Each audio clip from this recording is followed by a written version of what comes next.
Hello, everybody. I'm Hani Mahmoud Al Sayed. I'm a consultant cardiologist and director of echocardiography at Aswan Health Center, Magdi Yaqub Foundation, and at Cardiac Investigation Center CIC in Cairo, Egypt. It's my utmost pleasure and honor to interview one of the world leading experts in echocardiography, especially the e-learning platforms, Thomas Benda. I learned today it is Benda, not Binda, in your own language. So it's a new thing to learn from you. So, Thomas, I think you don't need any introduction, but what some people need to know, including me, first of all, why did you choose cardiology from the beginning? And then we'll come to the echo later on.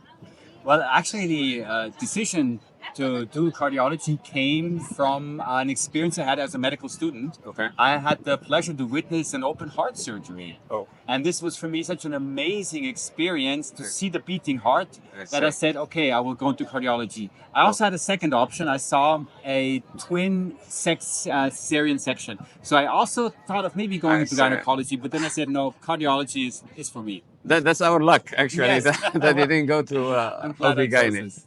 And then the cardiology has a lot of branches. So again, why did you choose the non-invasive thing, especially echocardiography? Well, there's a number of reasons. First of all, I love filming. I love photography, Yeah. images. Always fascinated me.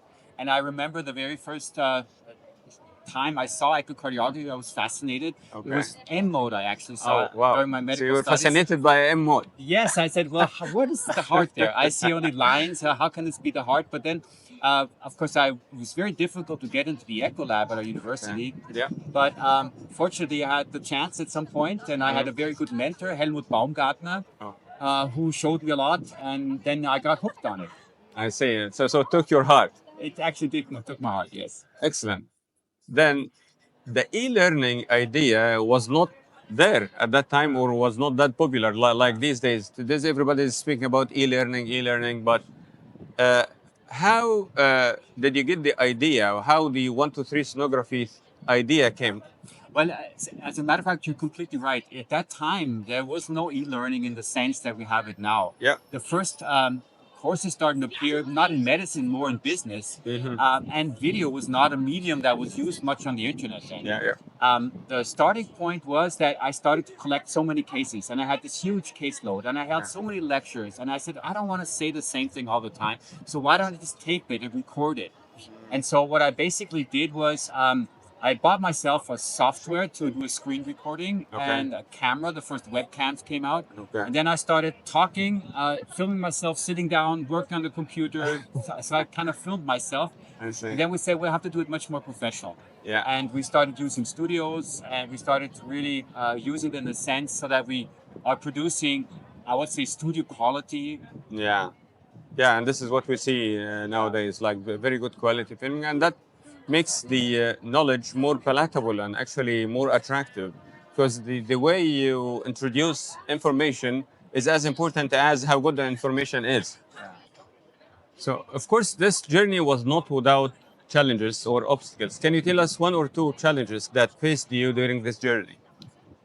There is a lot of challenges, I can tell Yes. you. You know, I think a lot of people see the online content, but they don't see how much work is actually going on in the course. background, and that there's also a business aspect to it. Yeah, of course. And of course, we had a lot of difficulties at the beginning, and to be quite frankly, I almost lost the company. Oh, wow. It was a situation where I didn't think I would be able to continue. It was more an internal fight I had. I don't want to go into more details about it. Okay. But the important thing was that I, of course, tried to not display that to the public because it would have harmed our business. Yes. And I had this responsibility towards the community who were using our platform to learn, who maybe even paid.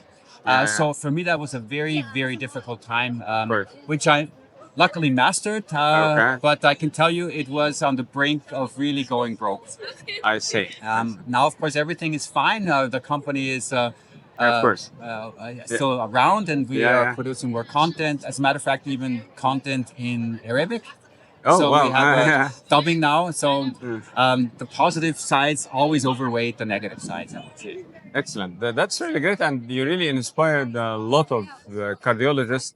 I can say, frankly, that I am one of those who have been inspired by your work, actually, because after 123 sonography, I also like had my idea about like speaking about the transvaginal echo, three-dimensional echo about on the CIC website. So, but I still have to admit that what you did is really inspiring, and the outreach of 123 sonography is reaching every corner in the globe, actually. And I can see that from your visits everywhere. Everybody likes you and loves you. Here we are in Cardio Alex and Alexandria.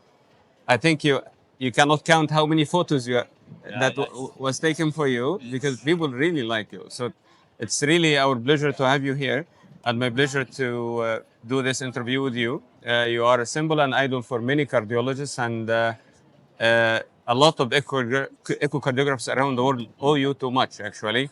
So thank you for doing this and keep doing that. Well, let me just also add to this. I think, of course, for me, it's first of all a huge privilege to be able to do this. Yeah. When I started, I wasn't aware how much impact we would have, and that there's so many people in countries that formerly I've never even visited, Yes. who see me, who know me, who recognize me. It just shows the power of the internet and the power of teaching. Yeah. But one other thing that I really I'm happy to see is that the whole field of education is moving forward. Yeah.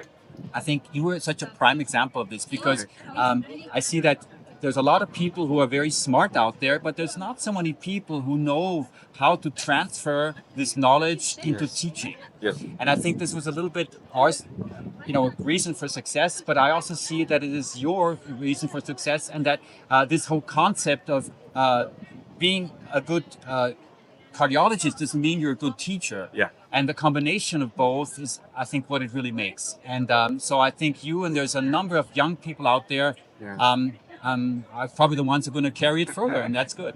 Thank you so much. That's been a great pleasure to do this interview with you. And hopefully we'll see you next year. Yeah, absolutely. Thank you so Thanks much. again for having me. Thank you so much. Thank you. Thank you.